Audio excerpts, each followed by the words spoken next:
Ceci est un livre audio autogénéré par Google. Porte-Océane. Porte-Océane. Collection dirigée par Frédéric Anglevielle, professeur des universités en histoire, et Paul Magulu-Fizin, docteur en histoire. Cette collection est dédiée en premier lieu à une meilleure connaissance de l'Océanie et des espaces insulaires, à partir de l'édition cohérente des articles épars de chercheurs reconnus, ou de la mise en perspective d'une thématique à travers les contributions les plus notables. La collection Porte-Océane a donc pour objectif de créer des ponts entre les différents acteurs de la recherche et de mettre à la disposition de tous des bouquets d'articles et de contributions, publications éparses méconnues et souvent épuisées. En effet, la recherche disposant désormais de très nombreuses possibilités d'édition, on constate souvent une fragmentation et une dissémination de la connaissance. Ces rééditions en cohérence se veulent donc un outil au service des sciences humaines et sociales, appliquées aux milieux insulaires, et plus particulièrement à ceux de l'ère Pacifique. En second lieu, la collection Porte-Océane a pour ambition de permettre la diffusion auprès du public francophone des principaux résultats de la recherche internationale, grâce à une politique concertée et progressive de traduction. Tout naturellement, elle permettra aussi la publication de colloques ou de séminaires sans s'interdire la publication d'ouvrages mettant à la disposition du public les derniers travaux universitaires ou des recherches originales portant sur les milieux insulaires, les outre-mer francophones et la région Pacifique. Préface. L'auteur, calédonien depuis 1956, est né au Maroc et a fait toute sa carrière politico-administrative en Nouvelle-Calédonie. On retiendra qu'il avait toute la confiance de Jacques Lafleur, et qu'il est un des signataires de l'accord de Matignon. Longtemps vice-président de la province Sud, 1989 à 2004, il apporta une attention toute particulière au développement économique à travers sa présidence active de la SEM Promo Sud. En 1998, il fut l'un des négociateurs de l'accord de Nouméa et amena les rédacteurs à ne pas oublier les lumières du choc des civilisations. Chef de l'opposition loyaliste au Congrès de 2004 à 2009, il devient président de la commission permanente du Congrès de 2009 à 2014. Désormais à la retraite, Pierre Bretonnier reste un observateur très attentif à toutes les évolutions de la Nouvelle-Calédonie et depuis 7 ans il publie une ou deux brèves chroniques hebdomadaires, ses pics d'actu. Ces courtes notes sont à la fois des éditoriaux, des propos libres et engagés ainsi que des textes incisifs et pleins d'humour qui dévoilent à ses lecteurs le dessous des cartes politico-économico-sociétales. Initialement, Pierre Bretonnier les rédigeait comme des réactions à froid aux propos exagérés des uns, ou aux actes étonnants des autres. Refusant d'entrer dans les polémiques stériles de certains réseaux sociaux, il les publiait sur son compte Facebook pour un petit cercle d'amis. Et puis ses amis ont fait part de ces analyses particulièrement pertinentes qui sortaient du politiquement correct tout en étant fines, argumentées et bien tournées, à leurs propres amis ou parents qui les ont transmis à d'autres Calédoniens. Et ceci jusqu'à ce que les pics d'actu deviennent des traits de plume attendus par tous et parfois redoutés par certains. Désormais, ces flèches affûtées sont suivies par les élus, les journalistes et le grand public, mais aussi par les services du Haut-Commissariat, voire le cabinet du Premier ministre. Alain Christnart, ancien haut-commissaire et ancien conseiller du Premier ministre Lionel Jospin, fait partie de ses meilleurs lecteurs contradicteurs. Un premier volume, intitulé Les enjeux politiques en Nouvelle-Calédonie. Réflexions en 130 pics acérés, a été publié dans la même collection en 2018. L'actualité étant toujours renouvelée en Nouvelle-Calédonie, Pierre Bretonnier a rédigé à nouveau près de 200 pics dont il a extrait 148 brèves qui abordent aussi bien toutes les facettes du spectre politique, que les grandes questions sociétales et les enjeux économiques évidents d'un archipel situé aux antipodes de sa métropole. Évidemment, on pourrait lui reprocher que ces courtes piques acérées évoquent essentiellement les problèmes et les errements des décideurs néo-calédoniens et des grands commis de l'État. L'auteur n'étant plus aux affaires, il a décidé de privilégier la dénonciation des difficultés politico-sociétales et des questions politico-économiques en suspens afin que les décideurs soient mis face aux incidences de leurs paroles et aux conséquences de leurs actes. Certaines de ces piques ont une portée directe et brève, alors que d'autres envisagent les différents avenirs qui peuvent toucher les différentes communautés du Caillou, sans complaisance et toujours avec beaucoup d'humanisme.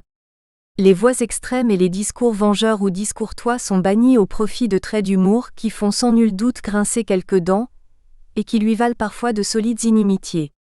Et il en faut du courage pour s'exprimer sans ambages dans un milieu insulaire, où les moindres paroles vraies sont prises par certains comme des crimes de lèse-majesté envers les puissants du moment. Gageons que ces pages ne s'envoleront pas au moindre vent, et qu'elles participeront aux réflexions que tout un chacun doit mener sur les évolutions complexes en cours afin que la Nouvelle-Calédonie ne gâche pas ses atouts, indéniables, mais toujours fragiles. Et Pierre Bretonnier de publier dans ce bel ouvrage une dernière pique intitulée « La Calédonie est un paradis peuplé de gens qui se croient en enfer ». Frédéric Angleviel, professeur des universités en histoire contemporaine. Introduction. Toutes les vérités ne sont pas bonnes à dire mais sont bonnes à entendre. Cette citation de Madame du Deffand a inspiré la réalisation des piques d'actu, rassemblées dans cet ouvrage car bien que mordantes pour ceux qui sont visés, elles sont très appréciées des lecteurs si on en croit les centaines de j'aime que chacune reçoit sur la page dédiée de Facebook, mais aussi les commentaires élogieux, critiques ou insultants encore plus nombreux qu'elles provoquent. La journaliste qui dirige la station RRB a remarqué à ce propos que leur auteur, votre serviteur, avait l'art de susciter la polémique. Comme leur nom l'indique, ces piques peuvent en effet faire mal à beaucoup en Nouvelle-Calédonie car elles brisent bien des rêves et des illusions parmi ceux qui croient qu'il existe des solutions simples aux problèmes bien réels d'une société excessivement complexe, composée de multiples communautés, mélanésiennes, européennes, polynésiennes et asiatiques qui se croisent sans mélanger leur culture, qui aiment la France mais pas les oreilles, les Kanaks voulant l'indépendance mais avec la France, les autres restés français mais être autonomes. Parmi ces illusions figure en bonne place la croyance d'une majorité des Kanaks que l'indépendance résoudrait leurs problèmes, et qu'elle ne provoquerait pas un choc de pauvreté car elle serait financée par le nickel, chez les autres la conviction que le métissage serait la solution, qu'un peuple calédonien pourrait émerger, ou encore qu'il suffirait de corriger les inégalités pour assurer à tous un destin commun harmonieux. Ainsi, bien que ces éditoriaux, ou ces libelles, selon la forme qu'ils prennent ou la façon dont ils sont lus, soient intitulés piques d'actu, l'actualité n'est en fait qu'un prétexte, un support ou une illustration des problèmes de fond, politiques, économiques et sociétaux, qui ont secoué, secouent et secoueront encore longtemps la Nouvelle-Calédonie. L'évidence qui devrait en émerger est que la solution aux problèmes calédoniens ne pourra pas résider dans la victoire d'un camp sur l'autre ou d'une communauté sur les autres, mais plutôt dans un troisième accord qui, comme les deux précédents, ne ferait ni vainqueur ni vaincu. 1. Société, l'histoire et l'avenir des rapports entre les communautés. L'histoire et l'avenir des rapports politiques entre les communautés. Pour l'essentiel, il s'agit en Nouvelle-Calédonie des rapports entre l'État, les Kanaks et les autres Calédoniens. La première époque a été celle de la domination coloniale, avec le choix d'une colonisation à la française par le peuplement, l'administration et la culture, plutôt qu'à l'anglaise par le massacre des indigènes. La deuxième a été la lutte des colons contre la résistance kanak, avec l'appui de l'État.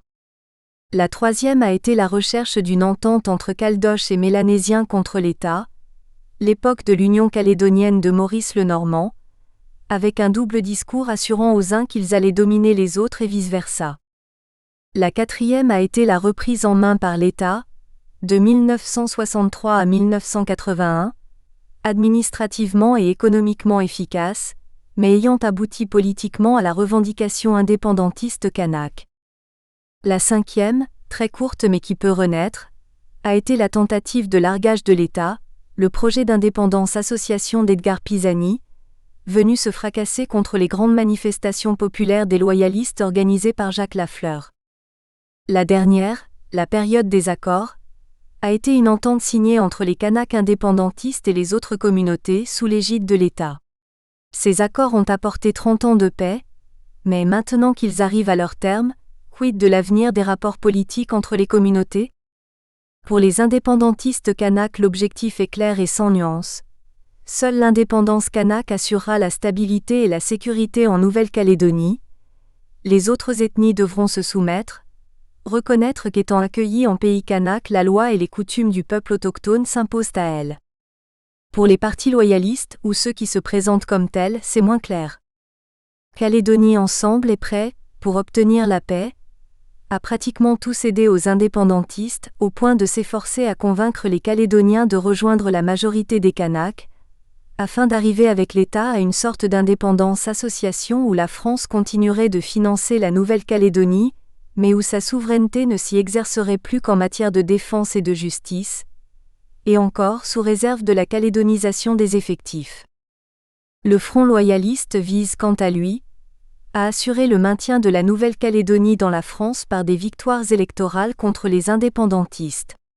C'est bien, mais c'est le minimum, car il apparaît un peu court de se limiter pour cela à élargir le corps électoral, et à se contenter, pour régler la question calédonienne, d'une opposition frontale à chaque élection entre la majorité des Calédoniens et la majorité des Kanaks. On attend des propositions de paix plus convaincantes. Petite histoire calédonienne à l'attention de la nouvelle génération.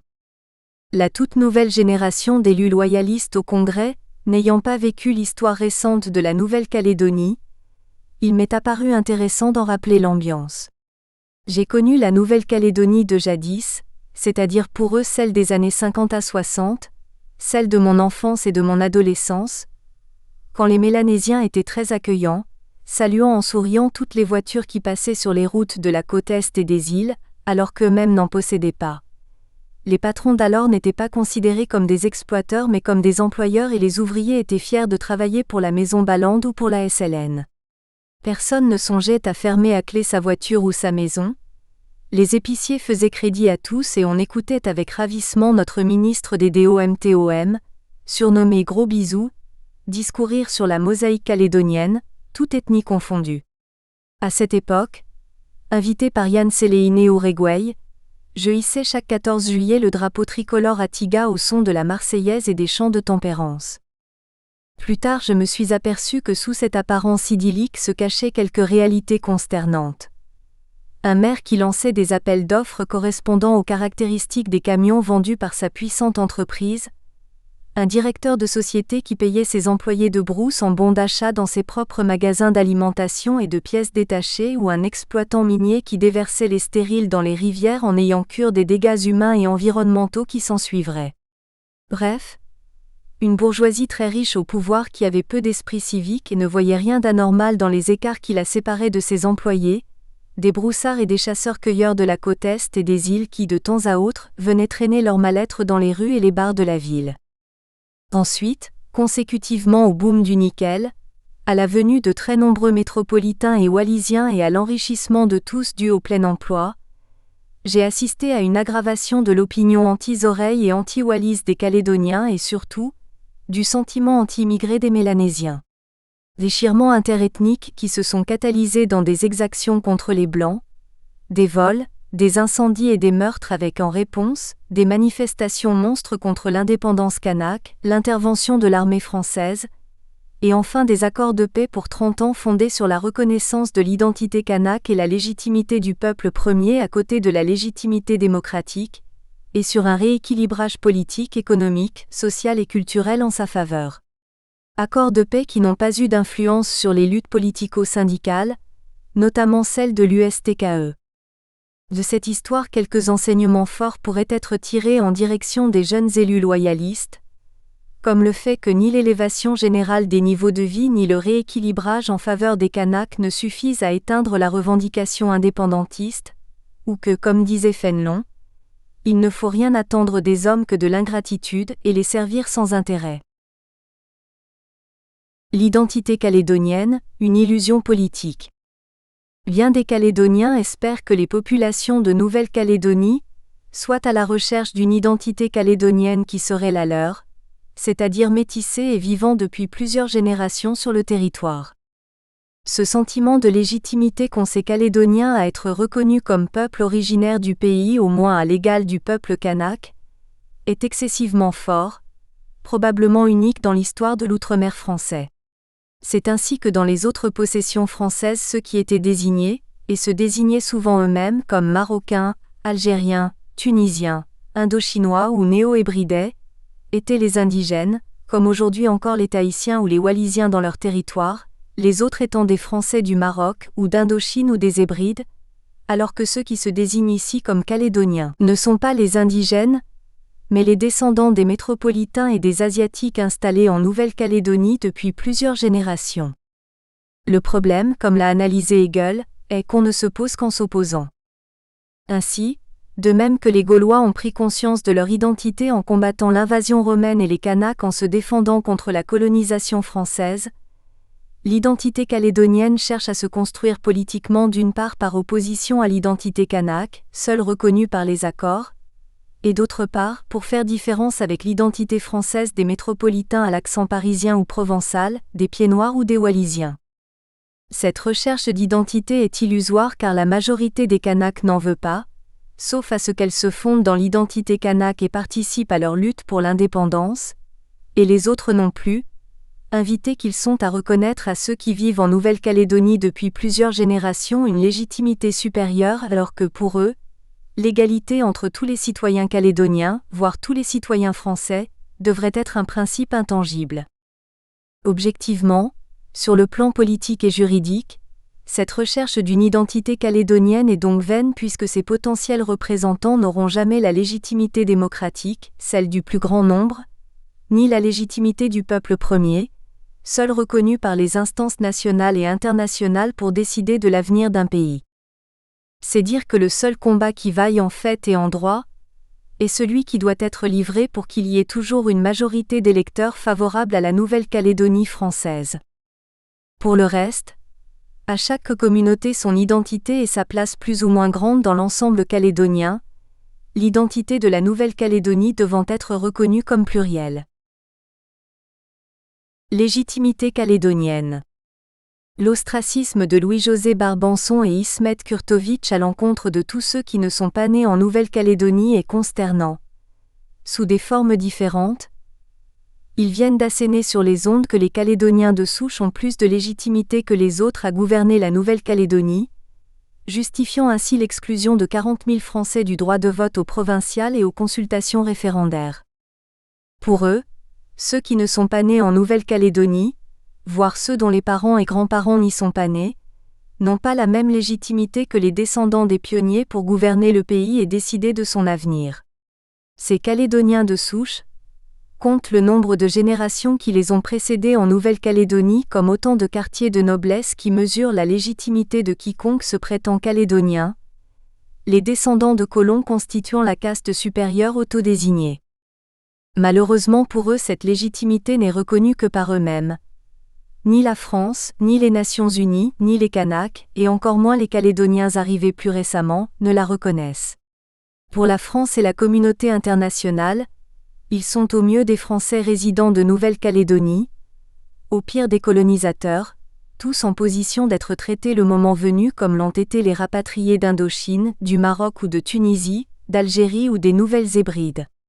Les indépendantistes kanaks n'admettent quant à eux comme citoyens de la future Kanaki que les victimes de l'histoire, c'est-à-dire les descendants du bagne, dont le nombre ne risque pas de contrarier leur marche vers la pleine souveraineté.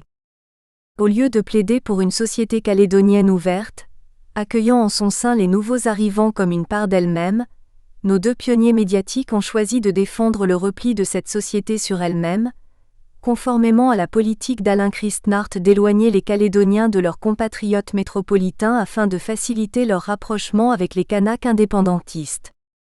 En tout état de cause, seule la légitimité démocratique, celle du plus grand nombre, est reconnue politiquement et juridiquement par la communauté nationale et internationale, à côté de la légitimité du peuple autochtone. En conséquence, les Calédoniens d'origine européenne nés en Nouvelle-Calédonie, du fait qu'ils représentent moins de 20% de la population calédonienne, ne sont pas à ce titre légitimes à décider seuls du gouvernement ou de l'avenir du pays. Ils doivent forcément s'allier, soit aux Kanaks s'ils sont indépendantistes, soit aux autres communautés, métro, Pieds-Noirs, Wallisiens et autres derniers arrivants, s'ils veulent rester français. Longuin mais c'est pas un choix ça. C'est à la fois le problème et la chance de la Nouvelle-Calédonie. Aucune communauté ne peut à elle seule décider pour les autres, bien que tout y aspire. Question posée aux électeurs des communautés antagonistes. Les dernières élections municipales ayant à nouveau confirmé que globalement les Kanaks votent pour les Kanaks, et pour l'indépendance, les Wallisiens pour les Wallisiens, dont certains pour l'indépendance, et les Blancs et Métis pour la Calédonie française, il apparaît que quelques questions pourraient être utilement posées aux différentes communautés calédoniennes. À mes amis Kanaks. Comment pouvez-vous croire une seconde que l'indépendance ne créerait pas un choc de pauvreté au motif que la France verserait à Kanaki autant que ce qu'elle verse à la Calédonie française? Elle verse 10 fois moins à ses anciens territoires de Djibouti, des Comores et du Vanuatu. Ou parce que les Roks-Ouamitans, Paul Néaoutain et autres Jacques Lallier arriveraient à économiser 175 milliards par an tout en construisant de l'habitat social avec jardin, en soutenant les usines en difficulté et en construisant un aéroport international à Wanaam. Comment ne pas voir qu'avec une telle indépendance, la pauvre Kanaki deviendrait en fait complètement dépendante de l'aide internationale ou tomberait dans les mains des Chinois? Enfin, comment pouvez-vous espérer gouverner toute la Nouvelle-Calédonie, alors que vous n'êtes majoritaire que sur la côte est et les îles, en chassant 60% de la population? À mes amis calédoniens de souche. Alors que vous représentez moins de 20% de la population, comment en êtes-vous arrivé à penser que vous êtes les plus légitimes à gouverner tout le pays? Comment pouvez-vous croire en votre légitimité politique alors qu'il n'y a que 2 légitimités reconnues par l'ONU et la France? La légitimité démocratique est celle du peuple premier. Comment ne sentez-vous pas que si les Kanaks ne vous aiment guère, et que de votre côté vous détestez les Oreilles et les Wallis, vous resterez toujours très minoritaire? À mes amis wallisiens et futuniens. Ceux d'entre vous qui choisissent de ne pas soutenir la Calédonie française, mesurent-ils qu'en cas d'indépendance ils n'auront pas la même nationalité que les membres de leur famille restés à Wallis, et qu'ils devront présenter un passeport kanaki pour aller les voir? Qu'ils n'auront pas les mêmes chances d'étudier et de travailler en France? Qu'ils risquent fort enfin de ne pas avoir les mêmes droits que les indigènes, que ce soit en matière de droit de propriété, rappelez-vous les expulsions de l'Ave Maria, de droit électoral ou de droit du travail. À mes amis calédoniens d'adoption.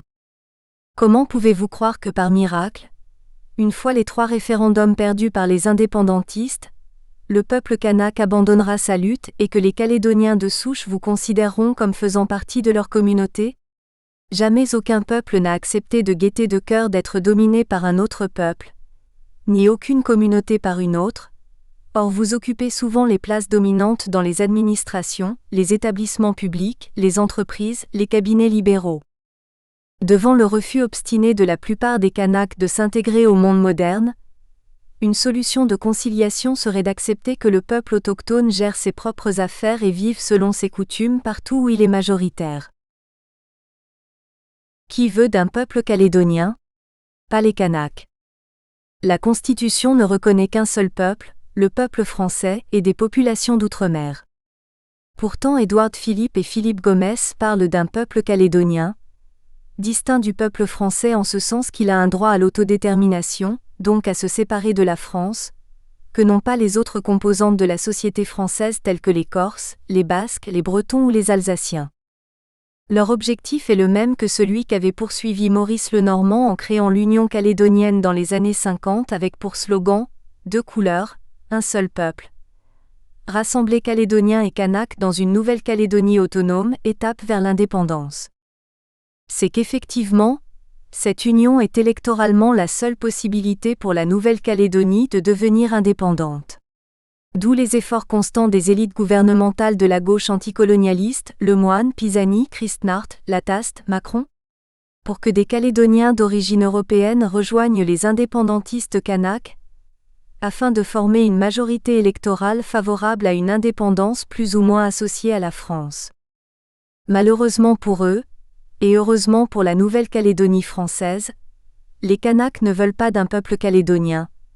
Jean-Marie Djibaou avait déjà débordé Maurice Lenormand en 1975 en montrant, par la réunion de représentants politiques et culturels de toutes les tribus de l'archipel à l'occasion du festival Mélanésia 2000, il existait une culture kanak, une identité kanak, un peuple kanak, le peuple premier, Le seul à avoir été colonisé, donc le seul, à son sens, qui ait le droit de déterminer l'avenir de la Nouvelle-Calédonie. Lors de la table ronde de Nainville-les-Roches en 1983, les leaders kanaks acceptèrent cependant, à la grande satisfaction de Taïeb Haïfa, d'adjoindre à leur peuple les victimes de l'histoire, c'est-à-dire les descendants du bagne, mais à la condition, exprimée clairement dans la charte de 1984 du FLNKS, qu'ils reconnaissent la légitimité du peuple kanak et le soutiennent dans sa lutte de libération. C'est en ce sens seulement et parce que l'identité kanak a été constitutionnellement reconnue par l'accord de Nouméa, que Daniel Goa et Louis Mapou souhaitent convaincre les non-kanaks de voter avec eux pour l'indépendance. Le choix politique pour constituer une majorité en vue de préparer l'avenir de la Nouvelle-Calédonie est donc clair. Ou, comme c'est eux, chercher à attirer les Calédoniens vers les indépendantistes kanaks en vantant une petite nation qui risquera fort de devenir la future Kanaki. Ou inversement, comme on l'espère des partis loyalistes, attirer les Kanaks vers les Calédoniens de toute culture qui veulent continuer à faire partie du peuple français. Identité calédonienne, attention danger.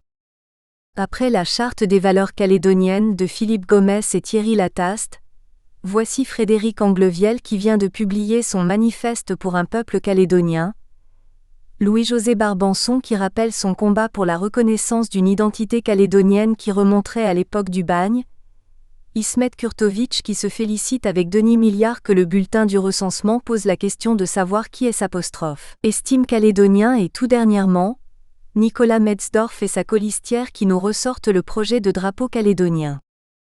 Ok.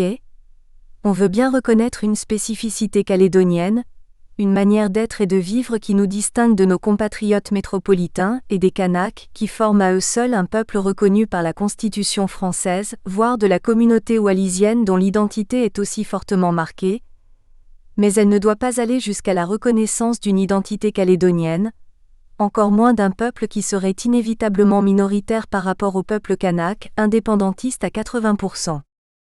Pour les indépendantistes, la reconnaissance d'une identité calédonienne serait en effet pain béni. Elle justifierait les exclusions du droit de vote et suivrait la voie ouverte par Maurice Lenormand, profilée par Jean-Marie Djibaou, pavée par Alain Christnart et empruntée par Philippe Gomès en vue d'une nation calédonienne, rassemblant toutes les communautés autour du peuple premier. Pour les loyalistes calédoniens, ce serait suicidaire. Ce désir de reconnaissance, au demeurant fort légitime de la part d'une population qui voudrait rappeler aux Français et aux Kanaks qu'elle existe et qu'elle est fière de ce qu'elle est, et de ce qu'elle a fait, ne doit donc pas se transformer en une revendication politique qui la ferait tomber dans le piège tendu par les indépendantistes métropolitains, Kanaks ou calédoniens. L'État est le malentendu de l'identité calédonienne. Pour la plupart de ceux qui se définissent comme calédoniens, les Calédoniens sont ceux qui sont nés en Nouvelle-Calédonie voire dont les parents sont nés en Nouvelle-Calédonie, quelquefois même seulement ceux qui descendent des victimes de l'histoire, du bagne. Dans tous les cas, que ce soit conscient ou non, exprimé ou pas, ces Calédoniens se définissent le plus souvent par opposition aux Kanaks d'une part et aux métropolitains d'autre part, Wallisiens et Pieds-Noirs mis à part. Jusqu'à l'ADN, ces Calédoniens étaient frustrés que l'identité et la légitimité du peuple kanak soient reconnues mais pas les leurs, que rester noyés dans la masse des Français de Nouvelle-Calédonie alors qu'ils se sentent différents et qu'ils estiment que leur antériorité devrait leur valoir la reconnaissance d'une légitimité particulière accompagnée de droits particuliers. Avec l'ADN, formidable, pensait-il, nous aurons notre citoyenneté propre, accompagnée de notre drapeau et de notre hymne, plus un droit de vote et un droit au travail avantageux qui nous distingueront officiellement de nos compatriotes métropolitains.